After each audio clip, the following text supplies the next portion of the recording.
আসসালামু আলাইকুম। সংবাদে আপনাদের সবাইকে স্বাগত জানাচ্ছি। আমি ফিরোজ তোহা। শুরুতেই আরবে কেবলস সংবাদ শিরোনাম।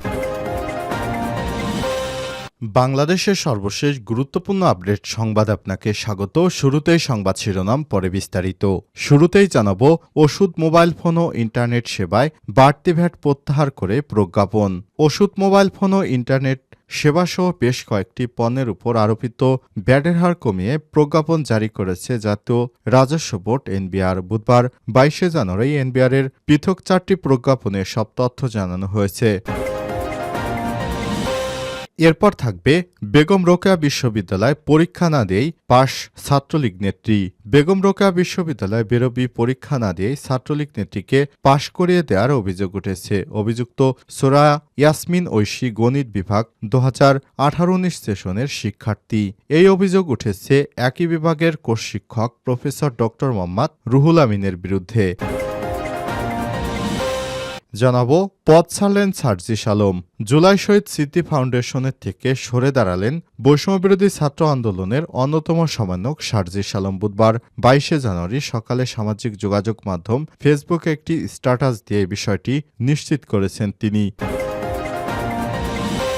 এদিকে দুর্বৃত্তদের হামলায় গুরুতর আহত সমন্বয়ক শহীদ। রাজশাহী বিশ্ববিদ্যালয়ের রাবি বৈষম্যবিরোধী ছাত্র আন্দোলনের অন্যতম সমন্বয়ক নুরুল ইসলাম শহীদ দুর্বৃত্তদের হামলায় গুরুতর আহত হয়েছেন। গত রাত 11টার দিকে নগরীর হেতেমখা এলাকায় এই হামলার ঘটনা ঘটে। এ সময় ছাত্রাবাসের কয়েকজন তাকে বাঁচাতে আসলে তারাও আহত হয়। স্থানীয় এক প্রভাবশালী তার দলবল নিয়ে হামলা করেছেন বলে অভিযোগ উঠেছে। তার পরিচয় এখনও নিশ্চিত হওয়া যায়নি। জানাবো, হত্যা মামলায় মেয়র আতিক সহ 4 জন রিমান্ডে। হত্যা মামলায় ঢাকা উত্তরের সাবেক মেয়র আতিকুল ইসলামকে 3 দিন, সাবেক তথ্য প্রযুক্তি প্রতিমন্ত্রী জোনায়েদ আহমেদ পলক, ঢাকা 13 আসনের সাবেক সংসদ সদস্য সাদেক খান ও সাবেক ওয়ার্ড কমিশনার সলিমুল্লাহ সলুকে 2 দিনের রিমান্ড দিয়েছে আদালত। আজ ঢাকার চিফ মেট্রোপলিটন ম্যাজিস্ট্রেট আদালতে হাজির হয়ে তাদের রিমান্ডের আবেদন করে মামলার তদন্তকারী কর্মকর্তা। পরে রাষ্ট্র আসামি পক্ষের আইনজীবীদের শুনানি শেষে আদালত এ আদেশ দেয়। এবং সর্বশেষ জানাবো, ট্রাম্পের নির্বাহী আদেশে আতঙ্কে নথিপত্রবিহীন বাংলাদেশিরা। নিউ ইয়র্কে গ্রেপ্তার 4। যুক্তরাষ্ট্রের 47তম প্রেসিডেন্ট হিসেবে ডোনাল্ড ট্রাম্প 20 জানুয়ারি শপথ গ্রহণের পর থেকেই নথিপত্রবিহীন অভিবাসীদের ধরপাকড় শুরু করেছে যুক্তরাষ্ট্রের বিভিন্ন রাজ্যে অভিযান শুরু হয়েছে। ইতিমধ্যে নিউ ইয়র্কে অভিযান চালিয়ে 4 বাংলাদেশিকে গ্রেপ্তার করেছে immigration and customs enforcement ICE. ফলে আতঙ্কে রয়েছে কাগজপত্রবিহীন বাংলাদেশিরা। শপথ গ্রহণের পর থেকে ডোনাল্ড ট্রাম্প গতকাল মঙ্গলবার পর্যন্ত অভিবাসন সংক্রান্ত শতাধিক নির্বাহী আদেশ স্বাক্ষর করেছেন। জো বাইডেনের আমলে 78টি নির্বাহী আদেশ বাতিলসহ নতুন 47টিতে স্বাক্ষর করেছেন তিনি। অবৈধ অভিবাসীদের শক্ত হাতে দমন করার ঘোষণা দিয়েছেন তিনি। ধরপাকড় শুরু হয়েছে যুক্তরাষ্ট্রের নানা অঙ্গরাজ্যে। নথিবিহীন সন্দেহভাজন অভিবাসীদের ব্যাপক মাত্রায় জিজ্ঞাসাবাদ করা হচ্ছে। প্রিয় দর্শক, এতক্ষণ শুনছিলেন সংবাদ শিরোনাম, এবারে বিস্তারিত। তবে তার আগে বন্ধুরা, অনুরোধ থাকবে সংবাদটিতে একটি লাইক দিন। এই চ্যানেলে আপনি নতুন হয়ে থাকলে আমাদের সংবাদটি দেখতে দেখতে চ্যানেলটি সাবস্ক্রাইব করে রাখুন, যাতে করে আমাদের পরবর্তী লেটেস্ট আপডেট সংবাদগুলো সবার আগে আপনার কাছে পৌঁছে যায়। কমেন্ট করে আপনার মূল্যবান মতামত জানিয়ে দিন আপনি বিশ্বের কোন দেশ থেকে বা বাংলাদেশের কোন স্থান থেকে আমাদের সংবাদটি দেখছেন এবং শুনছেন। এবারে বিস্তারিত। ওষুধ, মোবাইল ফোন ও ইন্টারনেট সেবায় বাড়তি ভ্যাট প্রত্যাহার করে প্রজ্ঞাপন। ওষুধ, মোবাইল ফোন ও ইন্টারনেটের সেবাসহ বেশ কয়েকটি পণ্যের উপর আরোপিত ভ্যাটের হার কমিয়ে প্রজ্ঞাপন জারি করেছে জাতীয় রাজস্ব বোর্ড এনবিআর। বুধবার 22 জানুয়ারি এনবিআরের পৃথক 4টি প্রজ্ঞাপনে সব তথ্য জানানো হয়েছে। বিভিন্ন পেশাজীবী সংগঠন, সুশীল সমাজ ও অংশীজনের অনুরোধ বিবেচনায় নিয়ে বৃহত্তর জনস্বার্থে সব পণ্য সেবায় বিদ্যমান ভ্যাটের হার, উৎসে করকর্তনের হার এবং সম্পূরক শুল্কের হার হ্রাস করেছে এনবিআর। যেসব পণ্য ও সেবায় আরোপিত ভ্যাট কমিয়েছে এনবিআর। ওষুধ, সব জনগোষ্ঠীর জন্য চিকিৎসা সেবাকে আরও সহজতর করার লক্ষ্যে শুধু ওষুধ শিল্পের উপর ব্যবসায়িক পর্যায়ের বৃদ্ধি করা ভ্যাটের হার সম্পূর্ণ প্রত্যাহার করে আগের হার 2.4% বলবৎ রাখা হয়েছে। ফলে ওষুধের উপর অতিরিক্ত আরোপিত ভ্যাট প্রত্যাহার করায় ওষুধ শিল্পের ধারাবাহিক বিকাশ বজায় থাকবে এবং সাধারণ ভোক্তা পর্যায়ে ওষুধের মূল্য বৃদ্ধি পাবে না। মোবাইল ফোন ও আইএসপি সেবা দেশের চলমান ডিজিটালাইজেশনের কার্যক্রম অব্যাহত রাখা ও একটি অত্যাধুনিক আইটি জ্ঞান সম্পন্ন তরুণ প্রজন্ম বিনির্মাণ এবং অনলাইন ভিত্তিক কর্মকাণ্ড বৃদ্ধির লক্ষ্যে মোবাইল ফোনের সিম অথবা রিম কার্ড ব্যবহারের মাধ্যমে প্রদত্ত সেবার উপর বর্ধিত সম্পূরক শুল্ক এবং আইএসপি সেবার উপর নতুন আরোপিত সম্পূরক শুল্ক সম্পূর্ণ প্রত্যাহার করা হয়েছে। ফলে মোবাইল ফোন ও আইএসপি সেবার উপর বর্ধিত অথবা নতুন আরোপিত সম্পূরক শুল্ক সম্পূর্ণ প্রত্যাহার করায় এই দুই খাতে ভোক্তাদের খরচ বৃদ্ধি পাবে না। রেস্তোরাঁ দেশের বৃহৎ জনগোষ্ঠীর জন্য সুলভ মূল্যে রেস্তোরাঁয় খাবার গ্রহণের সুবিধার্থে 3 স্টার 4 স্টার এবং 5 স্টার হোটেল ব্যতীত অন্য সব রেস্তোরাঁয় অতিরিক্ত আরোপিত ভ্যাট সম্পূর্ণ প্রত্যাহার করা হয়েছে। এর ফলে সাধারণ জনগণ আগের মূল্যে এসব রেস্টুরেন্টে খাবার গ্রহণ করতে পারবেন। মোটর গাড়ি গ্যারেজ ও ওয়ার্কশপ জনস্বার্থে মোটর গাড়ি গ্যারেজ ও ওয়ার্কশপ সেবার ক্ষেত্রে বৃদ্ধি করা ভ্যাটের হার সম্পূর্ণ প্রত্যাহার করা হয়েছে। এর ফলে এ সংশ্লিষ্ট সেবায় মূল্য বৃদ্ধি পাবে না। পরীক্ষা না দিয়েই পাস ছাত্রলীগ নেত্রী বেগম রোকেয়া বিশ্ববিদ্যালয়ে।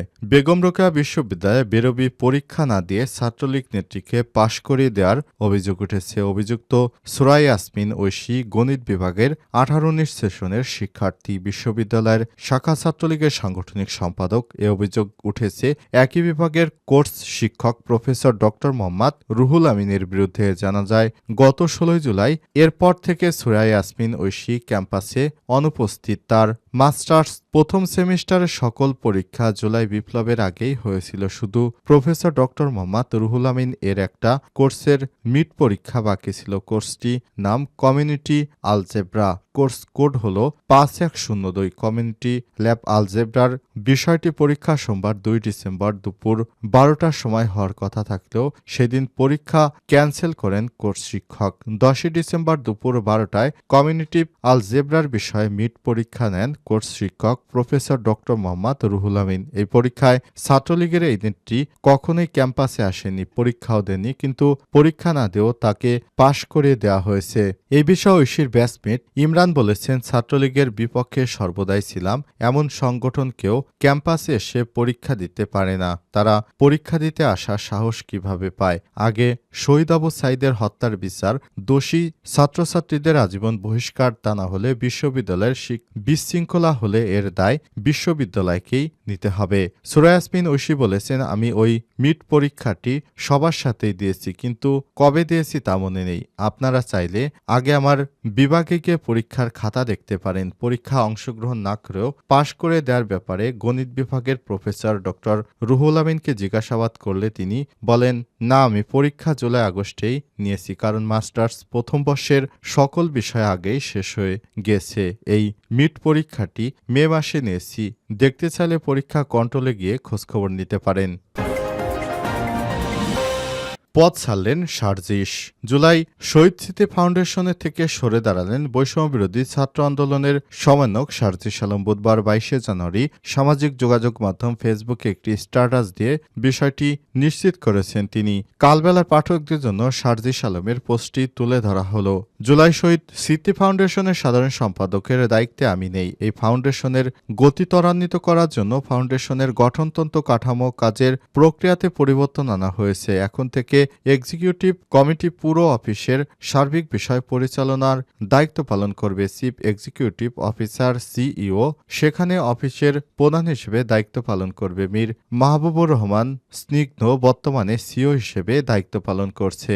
গভর্নিং বোর্ডে ফাউন্ডেশনের পলিসি মেকিং এর কাজ করবে, যেখানে মাননীয় প্রধান উপদেষ্টা সহ 4 জন উপদেষ্টা রয়েছে। স্বাস্থ্য, সমাজ কল্যাণ, স্থানীয় সরকার, আইসিটি সাধারণ সম্পাদক নামে কোনো পদ এখন নেই। এই ফাউন্ডেশনে প্রথম আর্থিক সহযোগিতা শুরু করে 1 অক্টোবর অফিস চালু হয়। 15 অক্টোবর থেকে আমি সাধারণ সম্পাদকের দায়িত্ব গ্রহণ করেছি। 21 অক্টোবর থেকে 31 ডিসেম্বর পর্যন্ত প্রায় 2 মাস 10 দিন আমি দায়িত্ব পালন করি। এরপর আমি দায়িত্ব থেকে সরে আসি। ফাইনালি আমার সাইনিং অথরিটি 7 জানুয়ারি হস্তান্তর করা হয় এবং অফিসিয়ালি আমার দায়িত্ব শেষ করি। 31 ডিসেম্বর পর্যন্ত ভেরিফাইড 826 শহীদ পরিবারের মধ্যে 628 জনকে আর্থিক সহযোগিতা করা হয়েছে। পাশাপাশি প্রায় 11,000 ভেরিফাইড আহতদের মধ্যে 2,000 আহতকে আর্থিক সহযোগিতা করা হয়।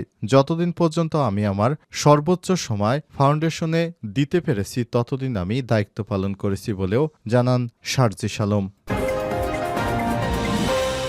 দুর্বৃত্তদের হামলায় গুরুতর আহত সমন্বয়ক। রাজশাহী বিশ্ববিদ্যালয়ের রাবি বৈষম্য বিরোধী ছাত্র আন্দোলনের অন্যতম সমন্বয়ক নুরুল ইসলাম শহীদের উপর দুর্বৃত্তদের হামলার ঘটনা ঘটেছে। মঙ্গলবার 11টার দিকে রাত হেতেমখা এলাকায় ঘটনা ঘটে। এ বিষয়ে রাবির সমন্বয়ক মেহেদী সজীব বলেছেন, হেতেমখা এলাকায় একটি ছাত্রাবাসে শহীদ থাকেন। ওই ছাত্রাবাসের পাশে তার উপর হামলা করা হয়েছে। সময় ছাত্রাবাসের কয়েকজন তাকে বাঁচাতে আসলে তারাও আহত হন। স্থানীয় এক প্রভাবশালী তার দলবল নিয়ে হামলা করেছেন বলে অভিযোগ পাওয়া গেছে। তার দলীয় পরিচয় এখনও নিশ্চিত নয়। হামলার পর শহীদকে দ্রুত রাজশাহী মেডিকেল কলেজ হাসপাতালে ভর্তি করানো হয়েছে। এখন সে নিরাপদে আছে। এই ঘটনার সঙ্গে জড়িত ব্যক্তিকে দ্রুত সময়ের মধ্যে বিচারের আওতায় আনার দাবি জানান তিনি। এ বিষয়ে ভারপ্রাপ্ত কর্মকর্তা ওসি মোহাম্মদ মেহেদী মাসুদ বলেছেন, এই ঘটনা জানার পর আমরা দ্রুত খোঁজখবর নিচ্ছি। আমাদের কাছে এখনো কোনো অভিযোগ করা হয়নি। দোষীদের দ্রুত সময়ের মধ্যে বিচারের আওতায় আনা হবে।